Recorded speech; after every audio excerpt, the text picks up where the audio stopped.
ইসরাইল নিবাদ যাক।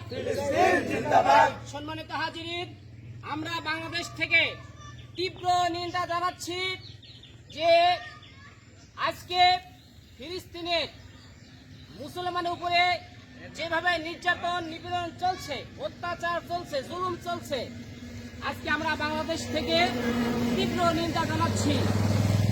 আর অবিলম্বে ফিলিস্তিনের প্রত্যেকটা মুসলমানের আমরা খাদ্য, বস্ত্র, পানি এবং চিকিৎসা সকল বিষয়ে সহযোগিতার জন্য বিশ্ব নেতাদের, মুসলিম কান্ট্রির তাদের প্রতি আমরা আহ্বান জানাচ্ছি, উদাত্ত আহ্বান জানাই, তারা যেন প্রত্যেকটা মুসলমান রাষ্ট্রে এগিয়ে আসে, ফিলিস্তিনের পাশে থাকে। এটা আমাদের মুসলমান একজন ভাই হয়ে আমরা ভাইয়ের পাশে থাকবো। আজকের এই জন্য আজকে আমাদের এই মানববন্ধন এবং শোক দিবসে আজকে আমরা সমবেত হয়েছি। সম্মানিত হাজির, আমরা চাই আমাদের একজন মুসলমান ভাই অন্য মুসলমান ভাই যাতে ধ্বংস না হয়,